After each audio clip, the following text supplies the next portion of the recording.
In Flanders fields the poppies blow between the crosses row on row that mark our place, and in the sky the larks, still bravely singing, fly scarce heard amid the guns below. We are the dead. Short days ago we lived, felt dawn, saw sunset glow, loved and well loved, and now we lie in Flanders fields. Take up our quarrel with the foe, to you from failing hands we throw the torch. Be yours to hold it high. If ye break faith with us who die, we shall not sleep, though poppies grow in Flanders fields. I am speaking to you from the Cabinet Room at 10 Downing Street. This morning, the British ambassador in Berlin handed the German government a final note stating that unless we heard from them by 11 o'clock, that they were prepared at once to withdraw their troops from Poland, a state of war would exist between us. I have to tell you now that no such undertaking has been received, and that consequently this country is at war with Germany. His wild heart beats with painful sobs. His strained hands clench an ice-cold rifle. His aching jaw grips a hot, parched tongue. His wide eyes search unconsciously. He cannot shriek. Bloody saliva dribbles down his shapeless jacket. I saw him stab, and stab again. A well-killed Boche. This is the happy warrior. This is he. I must tell the House that the Falkland Islands and their dependencies remain British territory. No aggression and no invasion can alter that simple fact. It is the government's objective to see that the islands are free from occupation and are returned to British administration at the earliest possible moment.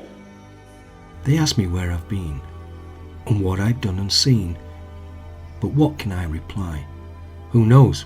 It wasn't I, but someone just like me, who went across the sea and with my head and hands killed men in foreign lands. Though I must bear the blame, because he bore my name.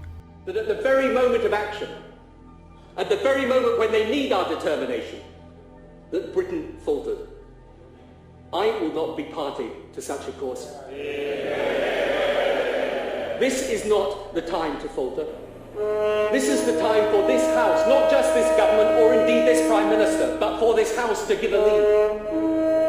To show that we will stand up for what we know to be right. To show that we will confront the tyrannies and dictatorships and terrorists who put our way of life at risk.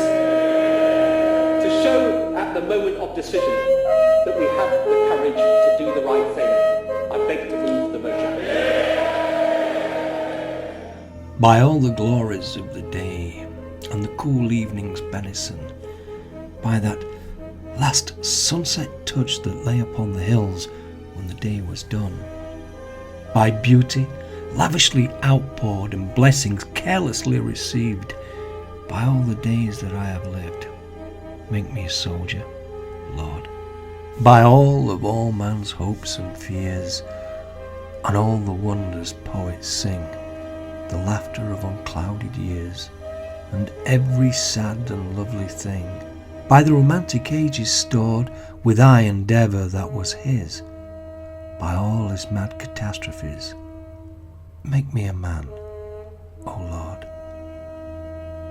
I, that on my familiar hill saw with uncomprehending eyes 100 of thy sunsets spill their fresh and sanguine sacrifice, ere the sun swings his noonday sword, must say goodbye to all of this, by all delights that I shall miss. Help me die, O Lord.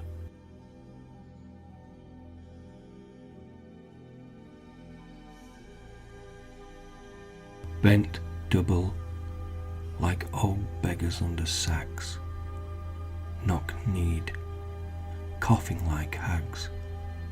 We cursed through sludge, till on the haunting flares we turned our backs, and towards our distant rest begun to trudge.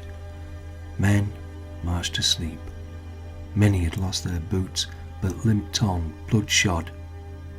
All went lame, all blind, drunk with fatigue, deaf even to the hoots of tired, outstripped 5-9s that dropped behind. Gas! Gas!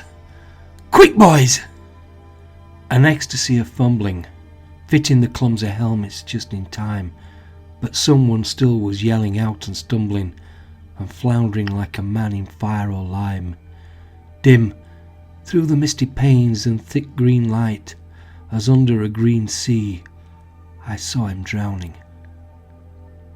In all my dreams, before my helpless sight, he plunges at me, guttering, choking, drowning.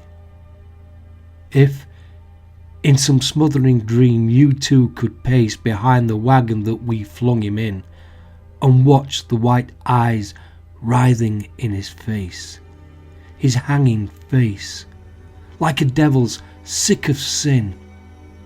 If you could hear at every jolt the blood come gargling from the froth-corrupted lungs, obscene as cancer, bitter as the cud of vile, incurable sores on innocent tongues, my friend, you would not tell with such high zest to children ardent for some desperate glory the old lie, dulce et decorum est pro patriara more.